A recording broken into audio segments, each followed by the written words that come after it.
Runaway Bride, did you have the same chemistry with Richard that you did in the first one? Was it there still?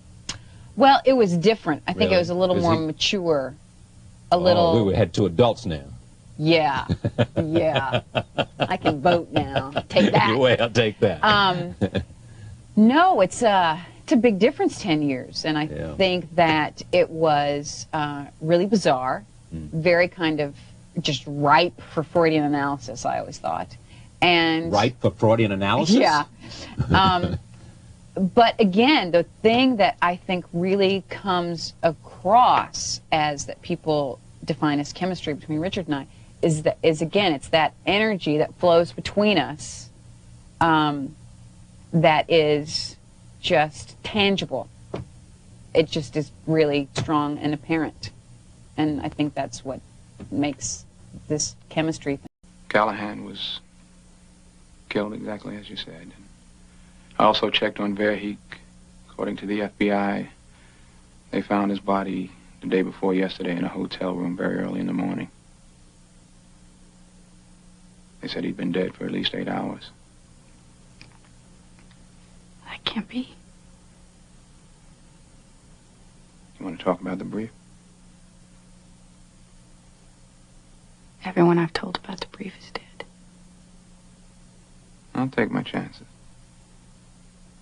You can't, under any circumstances, use my name, or reveal where or how you got the information, or publish anything until I've left the country, agreed?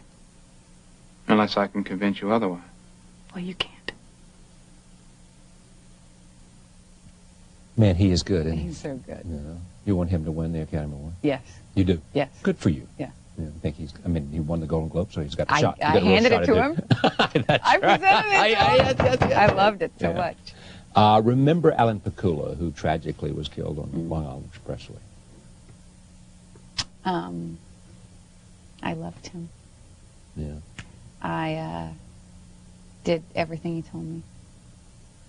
And that was, you know, up until Erin Brockovich, Pelican Brief was the experience that I held out as the one to beat in my personal experiences, because it was so idyllic and so creative and fun and supportive, and, you know, shooting nights in New Orleans, what can be more fun? And he really led the parade of that movie, and I loved him. Here is Alan Pakula talking about you. Roll tape. When I read the book, when I read the treatment outline, I saw Julia, and I went down. I talked to John Grisham, and he said, "Well, you're seeing Julia because I'm seeing Julia as I write it." And I had met with Julia a few months before that, just having seen her in a couple of pictures, including Pretty Woman, and I felt I'd love to work with her. And we had 3 hours together and just talking about life, and I felt this is somebody I can communicate with. There are wonderful actors you should work with and wonderful actors you shouldn't work with. We just don't have that spark together. Right. So I saw this. It was very right for her. I was fascinated by it for other reasons. I love the idea of one person taking on the establishment and winning. It's in a lot of my films, obviously. It's a great fantasy of mine. And so I went to Julia and I said, "This is absolutely right for you." I said, it needed somebody who was strong but also very vulnerable. And it needed somebody who was bright enough to do this. Nice, huh? Tell me about Notting Hill. Great, fun, whimsy, and another script I didn't want to do. You know, I didn't want to go back to work, and... You didn't want to go back to work. Well, I was relaxing. Now, this was after you and Ben had come together and you were madly in love? Yes, and I was relaxing and with my thoughts happy at home, and was given the, as they would say, pitch of this, the sort of thumbnail sketch of what this script was about on the telephone. And I thought, ugh, what dreck, yes. What, you know. Right. And then I read the script, and it was so charming and so funny that I just thought, how can I not do this? You make these decisions yourself. You're not on the phone. You're not comparing. You don't bring in a bunch of people that you trust. It is sort of, it has to hit you in the gut before, you know. It's you I and listen you to alone. people's opinions, but I have to make the decision. I mean, I've made movies that other people didn't think I should make, and I've not made movies that other people thought I should make, but ultimately I have to feel it because I have to do it, and then I'm the one that has to really openly, outwardly live with the result for the rest of my life. Roll tape. This is from Notting Hill. The thing that's so irritating is that now I'm so totally fierce when it comes to nudity clauses. You actually have clauses in your contract about nudity? Definitely.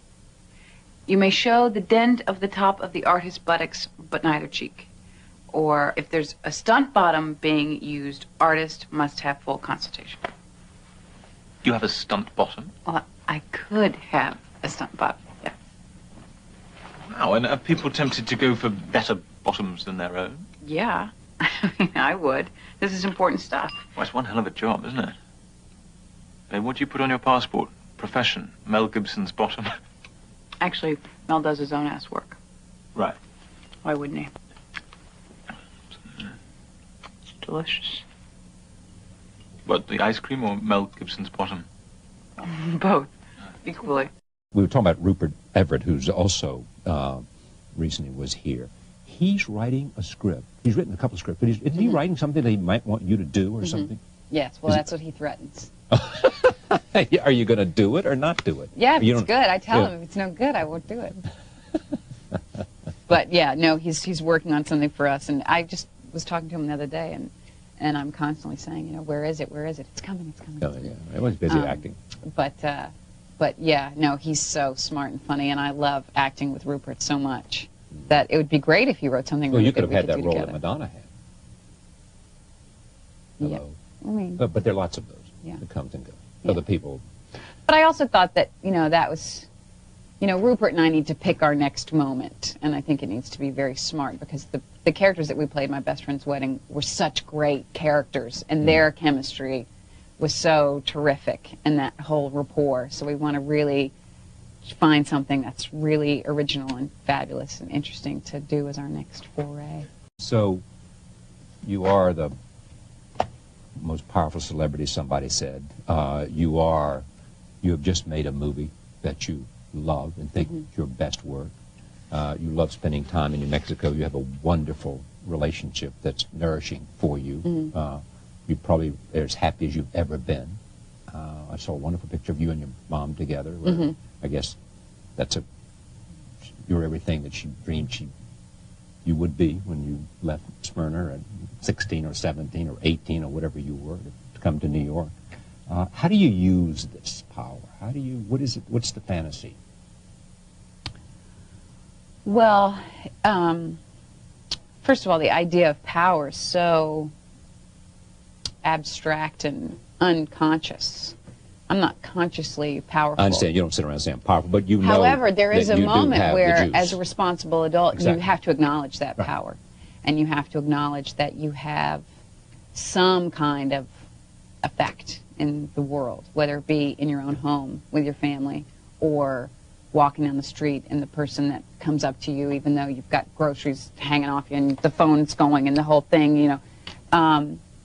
You have to have some sense of respecting the position that you've been blessed to hold. I am infinitely grateful for the path that I'm on, and I wake up happy almost every day. So, Think about children. I do. Well, I've been asked about it quite a lot, having 3 kids in Yeah. Erin Brockovich, and because my boyfriend is so dreamy. So I get asked it a lot. But it's certainly something, I mean, I think family is incredibly important, and I have a really beautiful family, so to make it bigger one of these days, you know, Is will it? certainly happen, I'm sure. It's been great to have you here. Thank you. so much for Thank you, Charlie. Julia Roberts for the hour. Thank you for joining us. See you next time.